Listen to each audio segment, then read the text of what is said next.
اگر هر یک زنی که نماز میخواند لیکن در نمازش حبیب خدا میگوید در حق شوهر دعا نمیکند، نماز او در سر او زده میشود، قبول درگاه خدا نمیشود. زن همیشه باید دعا کننده در حق شوهر باشد، احترام شوهر باید به جای بیارد، حکم شوهر برای او فرض و واجب است.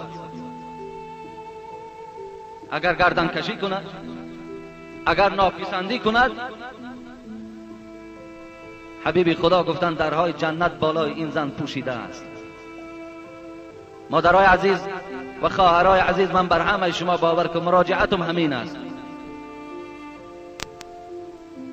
از تمام آن روزهای نافله‌ای که شما میگیرید، از تمام آن نمازهایی که شب و روز نافله‌ای که شما میخوانید، اگر یک بار بر روی شوهر تبسم کنین، قسم به خدا از همه عبادتان بالا هست.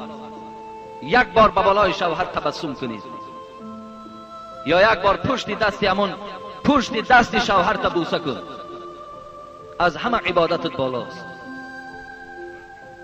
کوشش کن مادر عزیز، خواهر عزیز، کوشش کن که شوهر از پیش خود دستش بردارد، گوید خدا تو را اهل جنت گرداند. کوشش کن.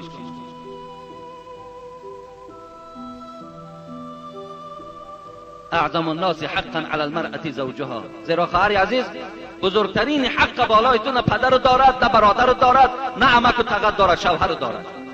بزرگترین حق بالای تو حق شوهر نیست.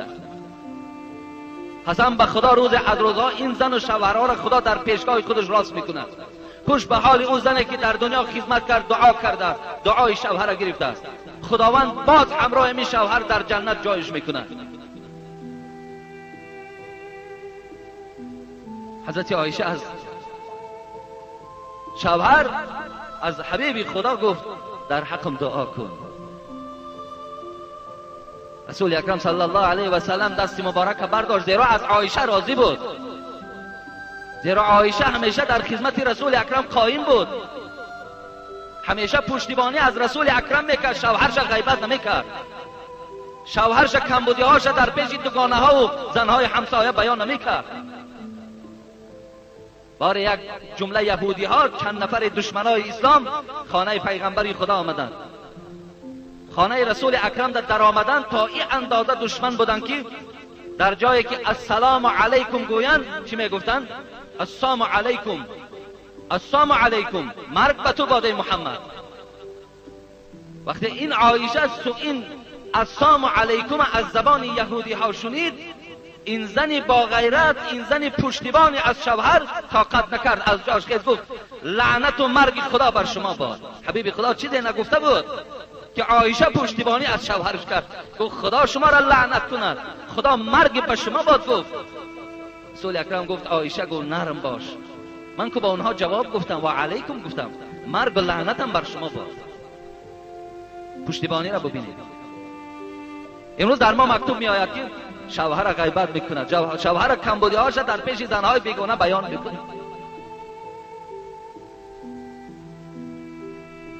رسول اکرم وقتی که این پیشنهاد عایشه را گوش کرد که در حقم دعا کن، دستش برداشت، چی گفت؟ چی بشارتی خوب است. قسم به خدا این دعای پیغمبر را گرفتن دیگر چی جای وصفش است. اللهم اغفر لعایشه، دعای پیغمبر، اللهم اغفر لعایشه ما تقدم من ذنبها و ما تأخر و ما اسرت و ما اعلنت. خدایا گفت پروردگارا عایشه را گناهاش مغفرت کن. خدایا آن گناهی را که نافهمیده کرد و آن گناهی را که قصدن کرد، خدایا از تو خواهش دارم عایشه را مغفرت کن. خدایا آن گناهی را که آشکارا کرد، پنهان کرد، خدایا مغفرتش کن. عایشه وقتی دعای پیغمبر را شنید، شاید همون لحظه برای عایشه لحظه های شیرین ترینی از حیاتش بود. آنچنان میگوید خندید، آنچنان یک خنده زیبای عایشه را فرا گرفت، میگوید که تاب خورد آمد در بغل رسول اکرم زد. رسول الله گفت آیا دعای من تو را خوشنود کرد؟ و از این دیگر چی برای من لازم؟ بله گفت بسیار از دعای تو خوشنود شدم. رسول اکرم گفت ای عایشه، گفت انا همین دعایی که من برای تو کردم، قسم بر آن خدایی که مرا با پیغمبری مبعوث کرد، در هر نمازم در حق امتم انا همین دعاست، در حق امتم این دعا را همیشه میکنم. خدایا گناه های امت ما ببخش. این امت های بی پروا باشند، ناترسانه گناه کرده ایستادند. حبیب خدا مغفرت گناه ما را طلب دارد. فضیلت عایشه است.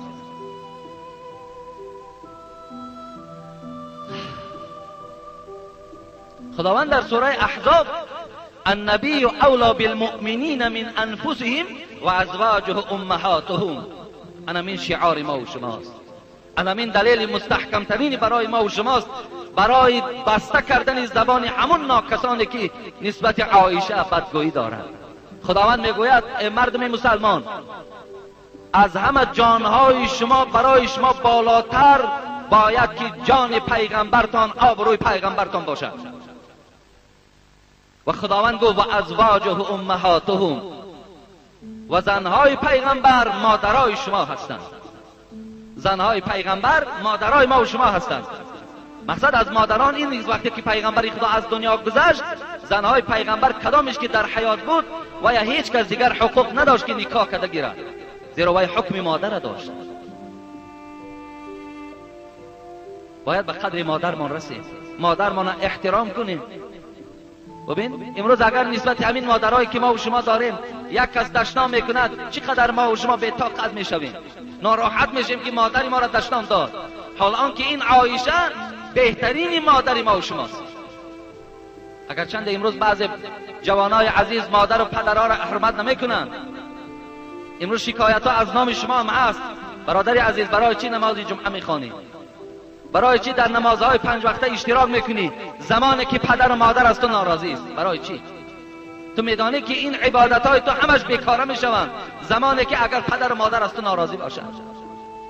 عبدالله ابن مسعود، یکی از جان فداهای رسول اکرم، میگوید از پیغمبر خدا سألت رسول الله صلی الله علیه و سلم ای العمل احب الی الله تبارک و تعالی.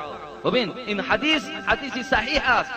عبدالله میگوید از پیغمبر خدا پرسیدم ای حبیب خدا، از همه عملی که خدا و اولین درجه دوست می‌دارد کدام عمل است؟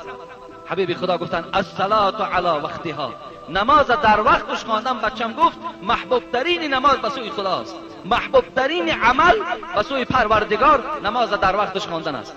در من مکتوبای زیاد آمد، الان یک مکتوبم خواندم درباره وقت نماز میگوید. در مسجدها 1 ساعت هیچ کس از طاقت ندارد، حالا که 1.5 ساعت بعد به کمش ما و شما ایستادگی ترین نماز خفتن خانیم. کاش که همون موی سفیدها، کاش که همون شخصانی که 1 ساعت طاقت ندارند، کاش که همین سراستیمگی را در نام خدایی کنند. در نام خدایی در نزد یک اگر فسق و فساد باشد 1 ساعت نشیند به خدا قسم مانده نمیشد، پروا هم ندارد. اگر گویم بابای اکی اوقات دویم 1 ساعت پس میشد میگه نشینم، پر ندارد، وقت دارم. لیکن برای نماز وقت نیست. 1 ساعت وقت نمی‌یابد. 1.5 ساعت برای عبادتی که الله این عبادت را دوست می‌دارد که در وقتش خوانده شود وقت جدا نمی‌کند. ببینید ما و شما کجا رفته ایستاده ایم. دویم چی گفتن حبیب خدا؟ ثم ایون، عبدالله میگوید دوام دادم ای حبیب خدا، باز کدام عمل الله دوست می‌دارد؟ بر الوالدین. حبیب خدا گفت خدمت کردن در حق پدر و مادر، پدر و مادر را راضی کردن، این عملی هست که الله باید دوست می‌دارد.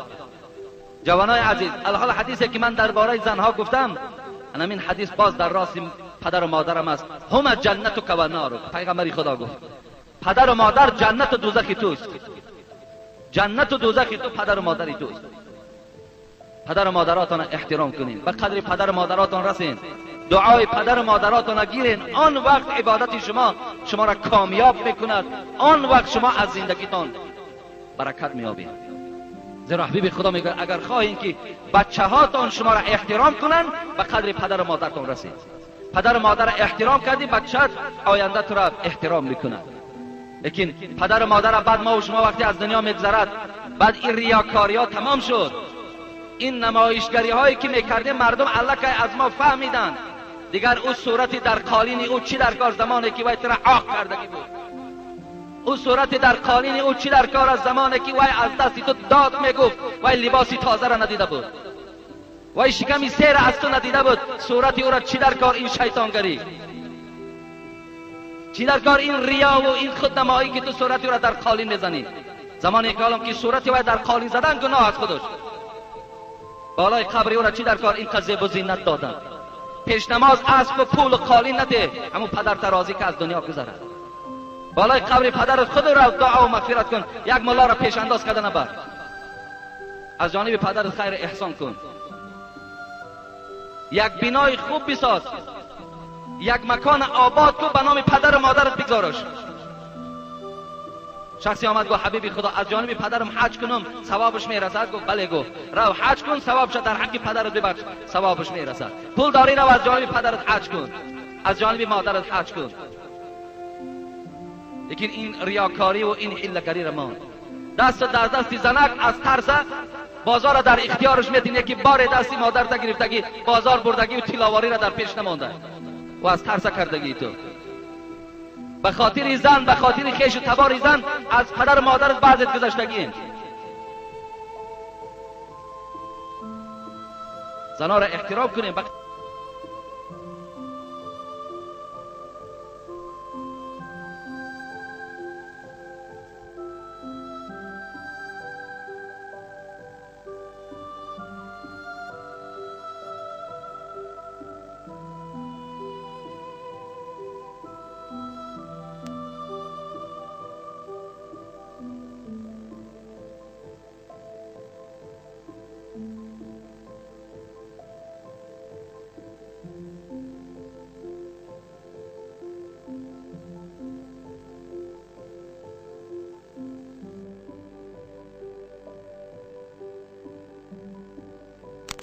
ان اشکر لی ولی والدیک الی المصیر.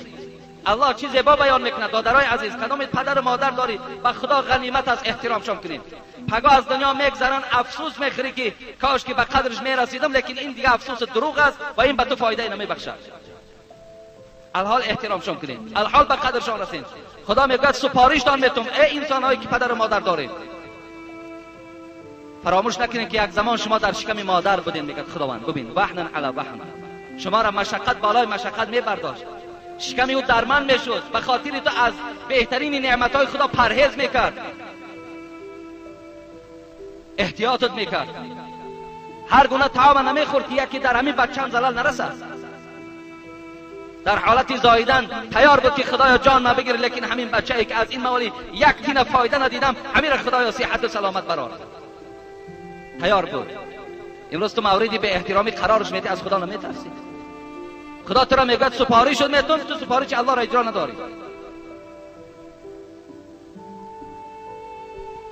میلش این صحبت کمم که اگر بیان کنم از هر فصل برای آدمی با عقل بس است.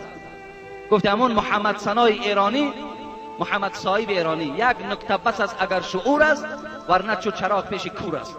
برای آدمی با فهم یک نکتهش بس است.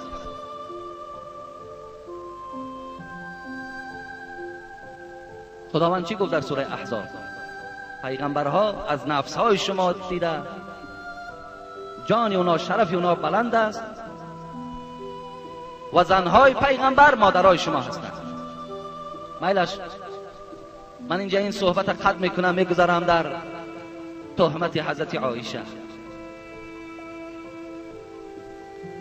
در هر یک جهاد حبیب خدا یک زنی خدا میبرد. غزوه بنی مصطلق آغاز شد، حبیب خدا قرعه پرتاخت